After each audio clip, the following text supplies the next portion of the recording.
Hey, my survivors, it's a special day today. I felt like going ahead and doing chapter 9, episode 1. It's chapter 9, but it kind of creeps over from chapter 8, but whatever. It's chapter 9. So, like I said in the last one, I went to the rehabilitation center for my stroke. Once again, those people were nowhere to be found. Even, I think one of my mother's friends came and brought me flowers like years ago. She was like my mother friend for years.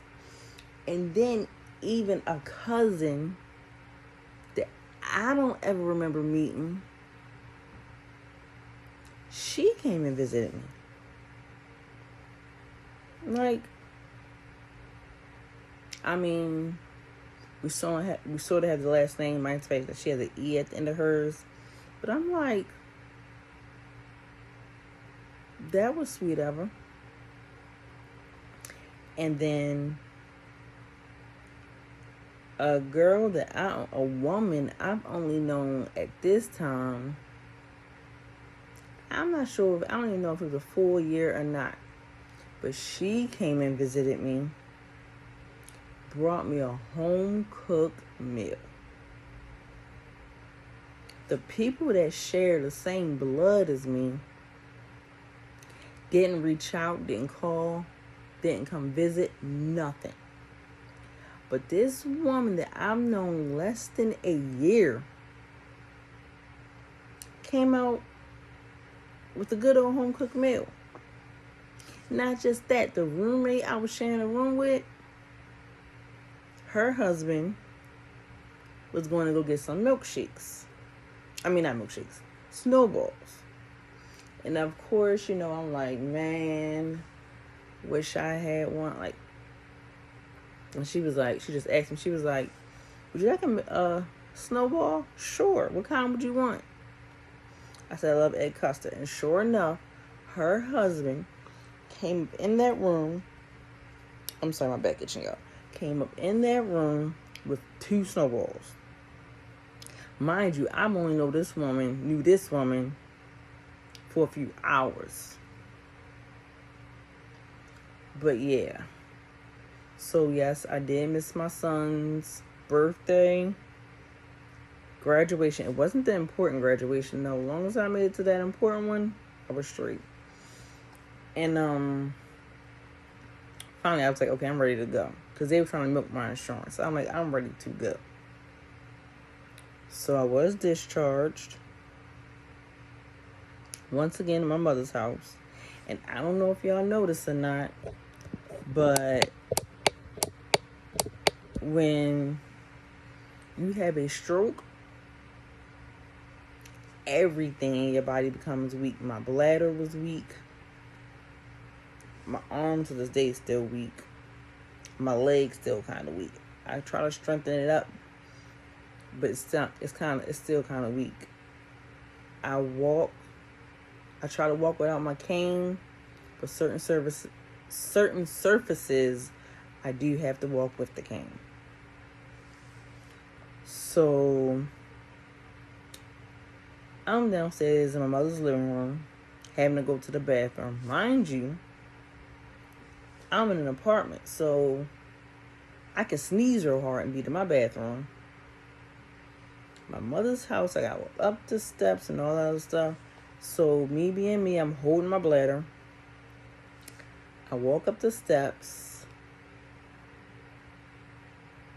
Y'all know what happened.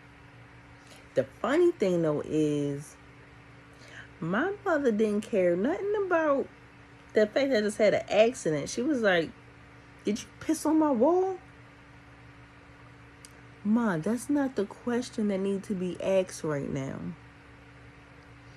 I mean, I was laughing, of course, but I'm like, that's not the question that needs to be asked right now. Right now is, Didi, are you okay? What's going on? No. So at that point, I'm like, okay, ain't no point in going to the walking. And when going to the bathroom, I just let it all out. So changed myself or whatever. Went back downstairs. And at this point, they had assigned a nurse to come check me out. And I ended up staying in my son's room, not in the living room, because for some reason, like my mother's ex had to literally carry me on their back, because like my body, like whenever I stood by myself, I felt faint. I did not feel right. So, sad thing to say, probably wasn't all that healthy for me, but the first thing I went when I got out the hospital, out the rehabilitation center, which also was a hospital, was a Mexican pizza, no beans. Ate it, I was good. So, like I said, it was a nurse that came out to the house for me. Seemed like almost every day, I think. This was the first day she came. And my mother helped me downstairs, so I will already be down there waiting for her. Unlock the door. The lady knocks on the door. I'm looking out the window. It's her. She's checking my vitals. She don't feel a pulse. Well, we both know I'm alive because I'm talking to her. But she don't feel no pulse. She couldn't even take my blood pressure. She calls 911. They having the same issue. So at this point, it was, okay, we got to rush her to the hospital. Sirens and everything. And they rushed me to the hospital because they don't know what's going on. I wasn't kind of mad. I was mad. Because I had on like my favorite, it was like, it looked like a long john shirt, but it wasn't. I don't know what happened to my white one, but this one was the black one. They cut it up off of me. And then they couldn't find a vein once again. They looking in my feet. They looking in my arms, my neck, everywhere. They could not find a vein. So I can say his name because I'm pretty sure y'all know him. They sent Sniper Joe. He loves playing his classical music. He ended up, was it him? Maybe, or maybe, no. I don't think it was the neck yet. But he found the vein. And they're like, we're sorry, but we're going to have to put something in you. We're saying it's going to take your breath away, but keep breathing. Mind you, my mother's at work. She wouldn't have been able to be in there anyway because it was like a cold something. And like everybody had rushed to my side.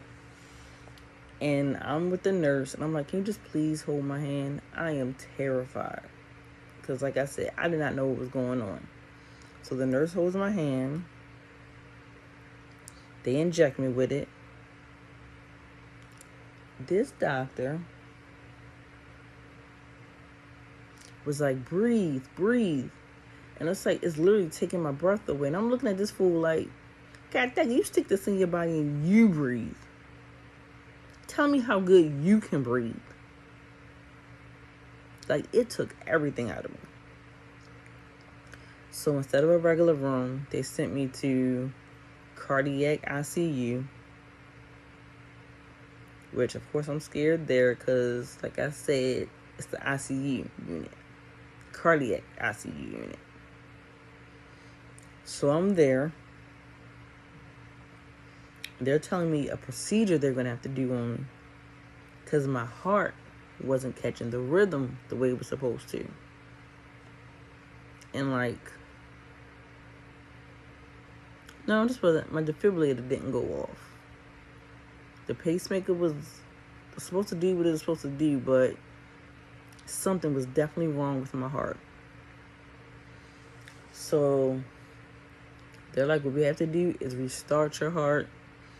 I'm like, that sounds scary. So I'm like, but what about my defibrillator? Why my defibrillator ain't jump off? So, you know how when they manually put them things on you? Like, I can't remember what they say. They rub them together and... Well, I don't know. At least they don't do it. They put the pads on my back.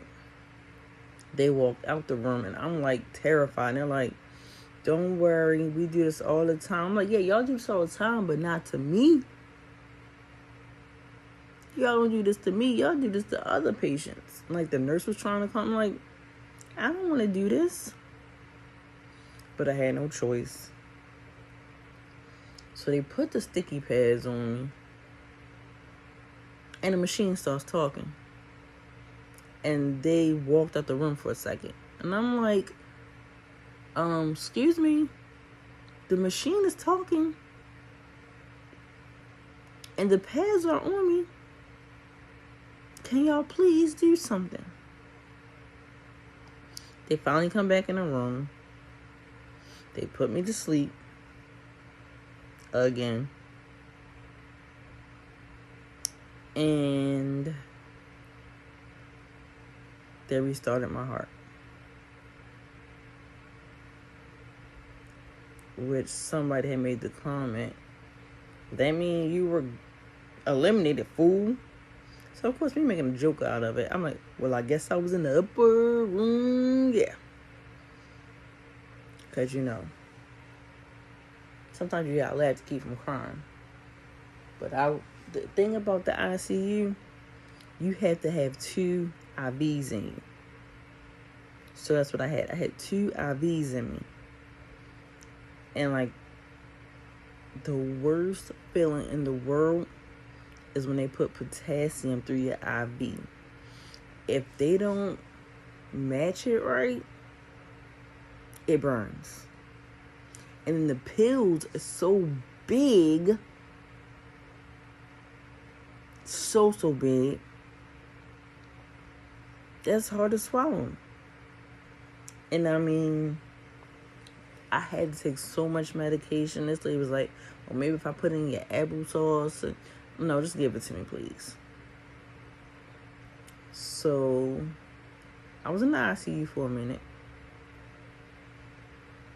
But all I could think about is, God, please get me through this. Please, please get me through this. Please.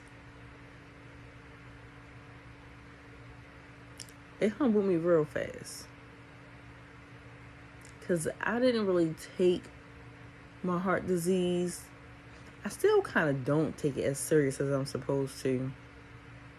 Because heart healthy diet, they take everything from you. Everything. Like, I always make the joke, well, shoot, gotta put this medication to work somehow. But they take American cheese. What kind of cheese am I gonna have on a cheeseburger? That tastes good. They gave me this binder of what I'm allowed to eat. Then certain medications. I can't have this. I can't have that. Look, people. No. No. And then when they washed me, they had to clean my body. The warm little towels they wash you with do feel good. But it's like, how many people are going to see me naked? I don't want to be seen naked no more. But that's about all of that surgery. Everything went okay. I finally was out the ICU and went home. And then other things happened. But that's going to be in Chapter 9, Episode 2. Which, don't look for me to record that today, people. I was bored just now. That's why I did this. I was bored. had to go get my medicine from the driver anyway. So I was like, let me go ahead and do another video. Because this shirt is popping. I mean, I ain't gonna say it's popping like it's lit, but it means a lot to me. I want to get a shirt that says blessed on it or faith. Because I done been through so much stuff. So many people that I know wouldn't make it through what I made it through. With one hand, I can cook my number 5 home cooked meals. And I ain't talking about oodles and noodles and hot dogs, people. I mean, I hate clean chicken. Touching naked chicken makes me sick. I've made steak meals for us, spaghetti. I've made ribs. Mind you,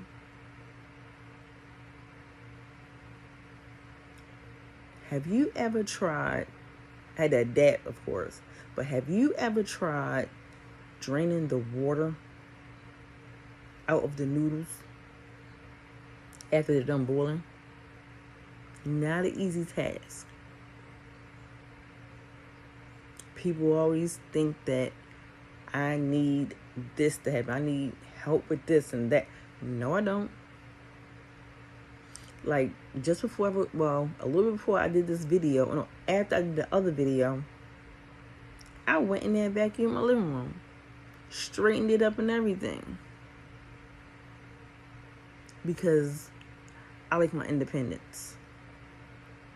So for the folks who think, oh, you need help with this and your children should do this and that.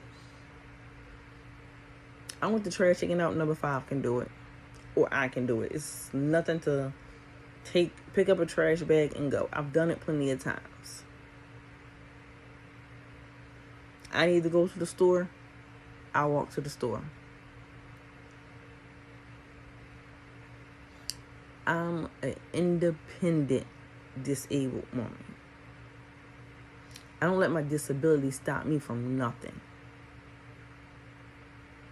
Yeah, certain things I might not be able to do. But I've taught myself how to zipping up my jackets with this hand. And I force this hand to do some stuff. Yes, I do. I've learned how, I haven't worn jeans in so long, but I taught myself how to button up my jeans by myself. So when you want to talk about a survivor and a strong woman, make sure you mention my name.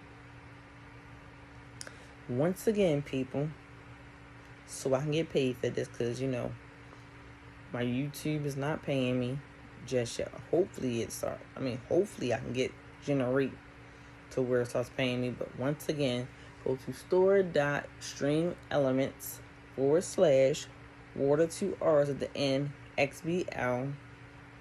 Get your merch. It's good stuff. Trust me. My number 5 had his hoodie for a good little minute now. My daughter had hers for a while now, and they're still in good shape.